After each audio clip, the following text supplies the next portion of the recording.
किसी नगर में एक धनी व्यापारी रहता था। दूर दूर तक उसका व्यापार फैला हुआ था। नगर के सभी लोग उस व्यापारी का सम्मान करते थे। इतना सब कुछ संपन्न होने के बाद भी वह व्यापारी बहुत दुखी था, क्योंकि उसका कोई पुत्र नहीं था, जिस कारण अपने मृत्यु के पश्चात व्यापार के उत्तराधिकारी की चिंता उसे हमेशा सताती रहती थी। पुत्र प्राप्ति की इच्छा से व्यापारी प्रत्येक सोमवार भगवान शिव की व्रत पूजा किया करता था और शाम के समय शिव मंदिर में जाकर शिव जी के सामने घी का दीपक जलाया करता था। उसकी भक्ति देखकर माँ पार्वती प्रसन्न हो गईं और भगवान शिव से उस व्यापारी की मनोकामनाएं पूर्ण करने का निवेदन किया। भगवान शिव ने कहा, इस संसार में सबको उसके कर्म के अनुसार फल की प्राप्ति होती है। जो प्राणी जैसा कर्म करते हैं उसे वैसा ही फल प्राप्त होता है। शिवजी द्वारा समझाने के बावजूद माँ पार्वती नहीं मानी और उस व्यापारी की मनोकामना पूर्ति हेतु वे शिवजी से बार बार अनुरोध करती रहीं। अतः माता के आग्रह को देखकर भगवान भोलेनाथ को उस व्यापारी को पुत्र प्राप्ति का वरदान देना पड़ा। वरदान देने के पश्चात भोलेनाथ माँ पार्वती से बोले, आपके आग्रह पर मैंने पुत्र प्राप्ति का वरदान तो दे दिया, परंतु इसका यह पुत्र 16 वर्ष से अधिक समय तक जीवित नहीं रहेगा। उसी रात भगवान शिव उस व्यापारी के स्वप्न में आए और उसे पुत्र प्राप्ति का वरदान दिया और उसके पुत्र के 16 वर्ष तक जीवित रहने की बात भी बताई। भगवान के वरदान से व्यापारी को खुशी तो हुई, लेकिन पुत्र की अल्पायु की चिंता ने उसकी खुशी को नष्ट कर दिया।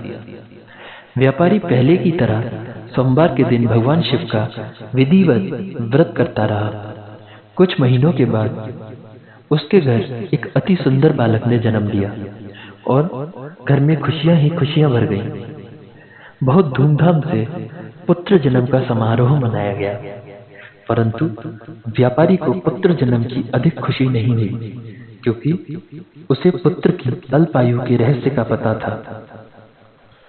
जब पुत्र 12 वर्ष का हुआ तो व्यापारी ने उसे उसके मामा के साथ पढ़ने के लिए वाराणसी भेज दिया। लड़का अपने मामा के साथ शिक्षा प्राप्ति हेतु चल दिया।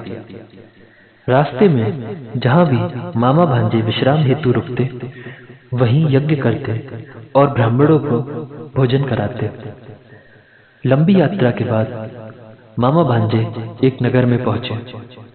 उस दिन नगर के राजा की कन्या का विवाह था, जिस कारण पूरे नगर को सजाया गया था। निश्चित समय पर बारात आ गई, लेकिन वर का पिता अपने बेटे के एक आंख से काना होने के कारण बहुत चिंतित था।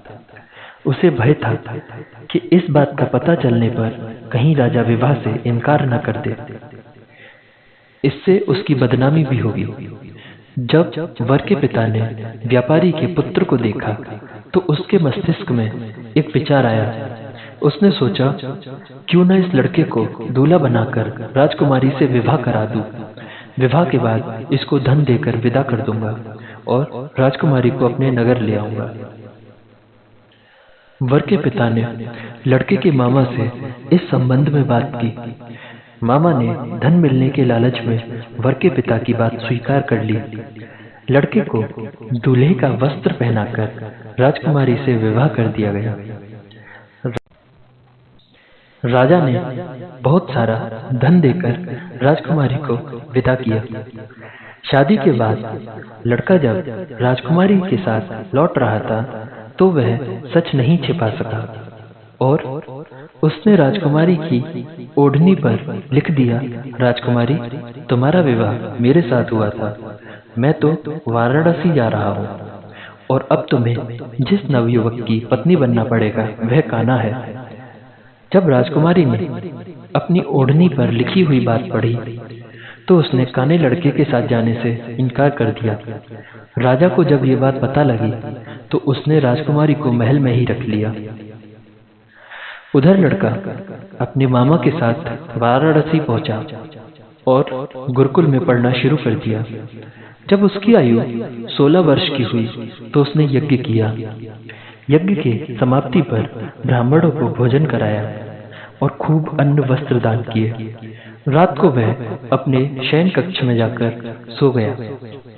शिव के वरदान के अनुसार शयनावस्था में ही उसके प्राण निकल गए। सूर्योदय पर मामा मृत भांजे को देखकर रोने पीटने लगा। आसपास के लोग भी एकत्रित होकर दुख प्रकट करने लगे। लड़के के मामा के रोने विलाप करने के स्वर समीप से गुजरते हुए भगवान शिव और माता पार्वती ने भी सुने। माता पार्वती ने भगवान शिव से कहा, प्राणनाथ, मुझे इसके रोने के स्वर सहन नहीं हो रहे, आप इस व्यक्ति के कष्ट को अवश्य दूर करें। भगवान शिव ने माता पार्वती के साथ अदृश्य रूप में समीप जाकर देखा तो भोलेनाथ माता पार्वती से बोले, ये तो उसी व्यापारी का पुत्र है जिसे मैंने 16 वर्ष की आयु का वरदान दिया था। इसकी आयु पूरी हो गई है।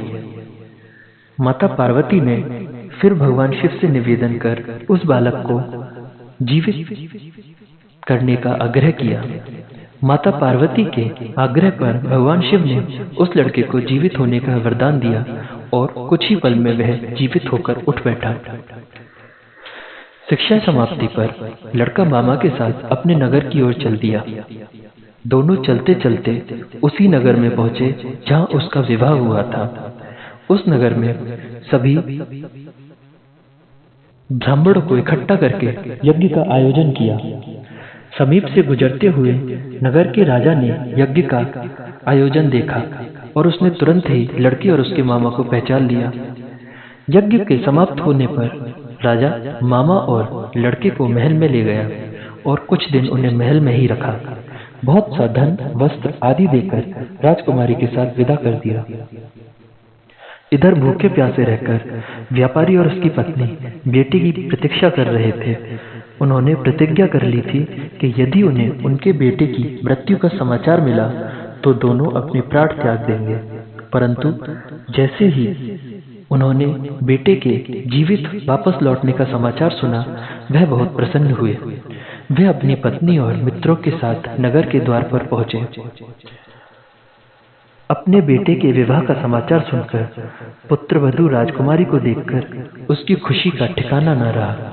उसी रात भगवान शिव ने व्यापारी के स्वप्नों में आकर कहा, हे श्रेष्ठी, मैंने तेरे सोमवार के व्रत करने और व्रत कथा सुनने से प्रसन्न होकर तेरे पुत्र को लंबी आयु प्रदान की है।